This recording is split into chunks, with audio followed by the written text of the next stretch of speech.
Hello, नमस्कार सखींनो. उज्ज्वलाच kitchen कट्ट्यामध्ये आपल्या सर्वांचं मनापासून स्वागत. हे बघा, आज आपण हा पदार्थ बनवणार आहोत. हे छान अशी बटाटा घालून आपण खिचडी, मोकळी सुटसुटीत अशी खिचडी बनवलेली आहे. ती कशी बनवली त्यासाठी पुढे पूर्ण व्हिडिओ पहा.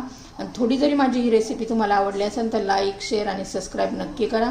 सबस्क्राईब केलं म्हणजे रोजचे नवनवीन व्हिडिओचे नोटिफिकेशन पहिल्यांदा तुम्हाला येतील. तर कशी बनवली त्यासाठी पुढे पहा. तर हे पहा, आज ना आपण खिचडी बनवणार आहोत साबुदाण्याची. तर रात्रीत मी साबुदाणे भिजवून घातले होते. ते आता छान असे मऊ झालेले आहेत. हे एकदम मस्त असे मऊ झालेले आहेत.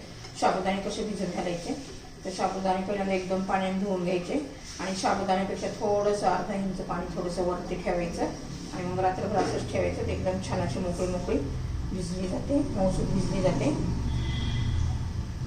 छान अशी. मग आता काय करायचं, आपल्याला ही अशी काढून घ्यायची आहे. तर एका दुसऱ्या भांड्यामध्ये काढून घेते. ही सगळी आता करायची नाही, थोडीशीच करायची आहे. तर जेवढी करायची तेवढी आपण ह्या भांड्यामध्ये काढून घेऊया.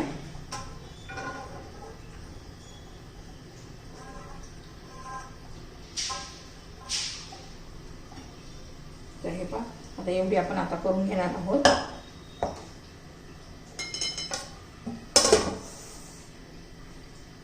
बघा, अजिबात चिकट होणार नाही ही खिचडी. आता त्याच्यासाठी ना मी एक बटाटा घेतलेला आहे, कच्चा बटाटा आहे आणि 5-6 मिरच्या घेतलेल्या आहेत. तर मिरच्या ह्या तिखट आहे आणि हा बटाटा आहे ना कसा घालायचा बघा खिचडीमध्ये, आणि खूप छान लागते. ह्या पद्धतीने बटाटा घातला ना छान खिचडी लागते. तर पहिलं काय, मी स्वच्छ असा धुवून घेतलेला आहे आणि त्याच्याशी वरची साल काढून घ्यायची.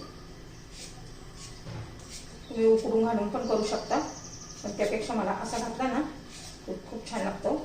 आपण हा तुपामध्ये परतून घेणार आहोत.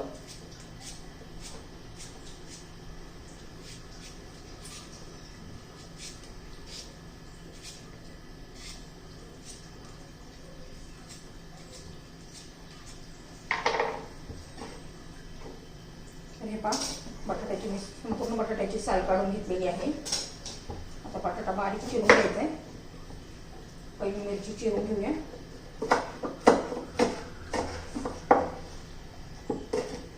मी अशीच मिरची घालते. तुम्ही त्याचा ठेचा करून किंवा मिक्सरमध्ये अशी फिरून घेतली ना तशी पण घालू शकता, म्हणजे छान अशी तिखट मस्त लागते.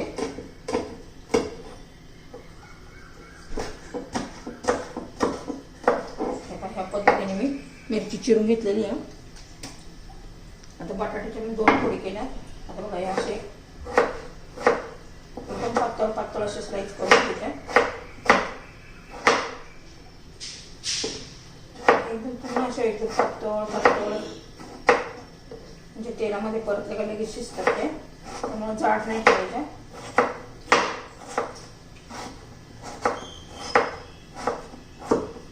छान एक सारखी अशी झालेली आहे, पातळ पण झालेली आहे पहा. आता उरलेला बटाटा पण मी असा चिरून घेते. तोपर्यंत कढई गरम करून घ्यायची. जास्त बटाटा चिरून ठेवला ना तर तो काळा पडतो.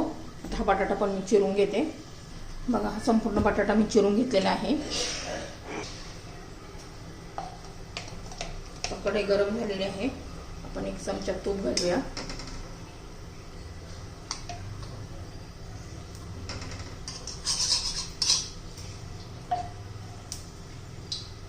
आता हे तूप वितळून द्यायचे.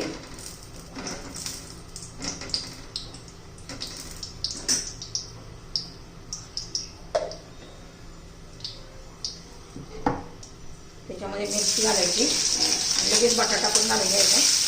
आता तुपामध्ये आपण चांगलं परतून घेणार आहोत, त्याचा कलर चेंज होईपर्यंत.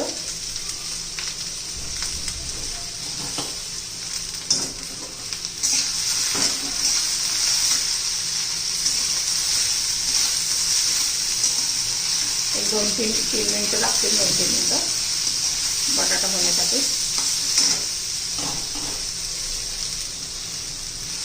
हे पहा, 2 मिनिटं झालेले आहेत. बटाटा बऱ्यापैकी होता आलेला आहे. त्या बटाट्याला आपण असं मीठ घालून घेऊया आणि पुन्हा एकदा हलवून घेऊ.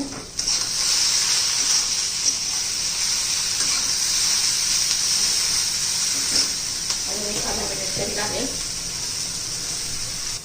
बटाटा होते ना तोपर्यंत आपण काय करणार आहोत, त्या साबुदाण्यावर शेंगदाण्याचं कूट घालून घेऊया.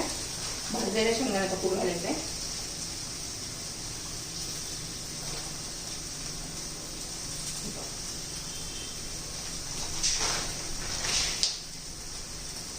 याच्यामध्ये मीठ घालून घेऊया तुमच्या चवीनुसार.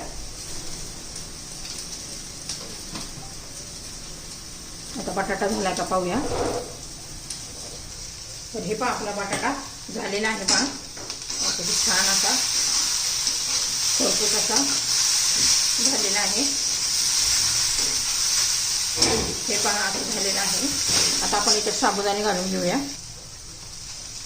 तर हे पहा आपण आता याच्यात साबुदाणा घातलेला आहे.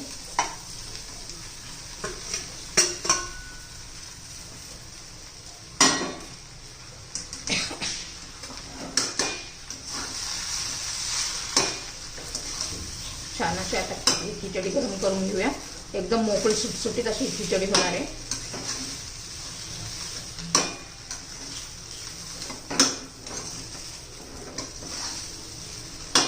एकदम 3-4 मिनिटं आपण याला अशी गरम करून घेऊया. कच्ची अजिबात ठेवायची नाहीये.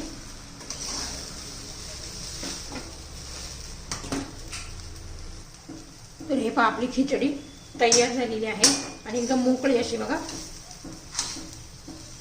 हे पहा एकदम मोकळी सुटसुटीत अशी आपली खिचडी तयार. तुम्ही नक्की अशी करून पहा, तुम्हाला खूप आवडेल. या पद्धतीने नक्की करून पहा. आता आषाढी एकादशी निमित्त आपण ही खिचडी तयार केलेली आहे.